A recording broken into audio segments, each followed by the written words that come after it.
friends, நான் கியூகியூபர் channel. இன்னைக்கு நம்ம சேனலில் என்ன பார்க்க போகிறோம்னா, ஜேம்ஸ் வெப் டெலஸ்கோப் அப்படின்னு நாசாவில் லான்ச் பண்ணப்பட்ட ஒரு டெலஸ்கோப் பற்றி தான் பார்க்க போகிறோம். ஹபிள் டெலஸ்கோப்க்கு அடுத்து இது ஒரு ஸ்பேஸ் டெலஸ்கோப்பாக ஸ்பேஸில் வந்து லான்ச் பண்ணப்பட்டிருக்கு. இன்னும் நீங்கள் சேனலில் சப்ஸ்கிரைப் பண்ணுங்கள், கூட இந்த பெல் ஐக்கானே கிளிக் பண்ணிடுங்க. அப்படின்னா தான் நான் இந்த மாதிரி போகிற வீடியோஸ் உங்களுக்கு தொடர்ந்து வந்துட்டு இருக்கும். மறக்காம இந்த வீடியோ உங்கள் ஃப்ரெண்ட்ஸ் அண்ட் ஃபேமிலி மெம்பர்ஸ் கூட ஷேர் பண்ணிட்டு வந்து பாருங்கள். ஓகே ஃப்ரெண்ட்ஸ், வாங்க நம்ம வீடியோக்குள்ளே போகலாம்.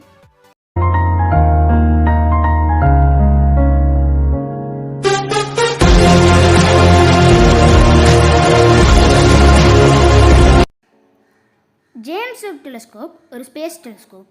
இந்த மிஷனில் கிட்டத்தட்ட 3 ஏஜென்சிஸ் வந்து இன்க்ளூட் ஆவாங்க. நாசா, யூரோப்பியன் ஸ்பேஸ் ஏஜென்சி, அப்புறம் கெனடியன் ஸ்பேஸ் ஏஜென்சி. இவங்க 3 பேரும் இந்த மிஷனில் வந்து ஒர்க் பண்ணுறாங்க. அதோட இந்த டெலஸ்கோப்பை என்றைக்கு லான்ச் பண்ணியிருக்காங்கன்னா 25 டிசம்பர் 2021 லான்ச் பண்ணியிருக்காங்க. எந்த ராக்கெட்டை வச்சுன்னு பார்த்தீங்கன்னா அரியானே ஃப்ளைட் VA256 அப்படின்ற ராக்கெட்டை வச்சு இதை லான்ச் பண்ணியிருக்காங்க. இந்த ஜேம்ஸ் வெப் டெலஸ்கோப் எப்படி டிசைன் பண்ணப்பட்டிருக்குன்னா, இன்ஃப்ராரெட்டில் இது வந்து பிக்சர்ஸை கேப்சர் பண்ணும். அதோட ஹை ரெசல்யூஷன், ஹை சென்சிட்டிவிட்டியாக ஒரு டெலஸ்கோப்பாக இது வந்து ஆக்ட் பண்ணும். இது எந்த அளவுக்கு பவர்ஃபுல்னால், அதாவது ஹபிள் டெலஸ்கோப்பில் மேக்ஸிமம் டிஸ்டன்ஸில் பார்க்கக்கூடிய ஆப்ஜெக்ட்ஸ், ரொம்ப டல்லாக தெரிகிற ஆப்ஜெக்ட்ஸை விட 100 டைம்ஸ் ரொம்ப தூரத்தில் டல்லாக தெரிகிற ஆப்ஜெக்ட்ஸை கூட இதால் கேப்சர் பண்ண முடியும். அதனால் இது வந்து நம்மளுக்கு வந்து ஸ்பேஸில் ஒரு பெரிய அச்சீவ்மெண்ட்டாக இருக்கும். நம்ம நிறைய விஷயங்களை வந்து இந்த டெலஸ்கோப்பை வச்சு இன்னும் கண்டுபிடிக்கலாம்.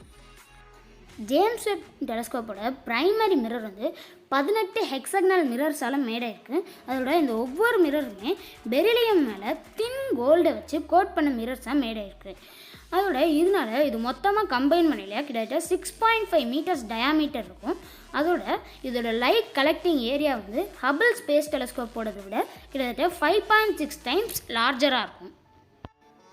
பெரிலியம் ரொம்ப ஸ்டிஃபான ஹார்டான ஒரு லைட் வெயிட் மெட்டல். இதை மோஸ்ட்லி ஏரோஸ்பேஸ் இண்டஸ்ட்ரீஸில் தான் மெயினாக யூஸ் பண்ணுவாங்க. அதோட இது நான் மேக்னெட்டிக்.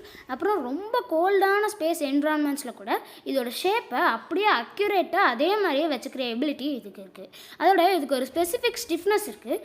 அது வந்து ஸ்டீல் அப்புறம் டைட்டேனியமோட கிட்டத்தட்ட 6 டைம்ஸ் ரிஜிடாகவும் அலுமினியமோட 30% லைட்டராகவும் இருக்கும். இந்த கோல்டு கோட்டிங் இதுக்கு இன்ஃப்ராரெட் ரிஃப்ளெக்டிவிட்டியும் டியூரபிலிட்டியும் தருது.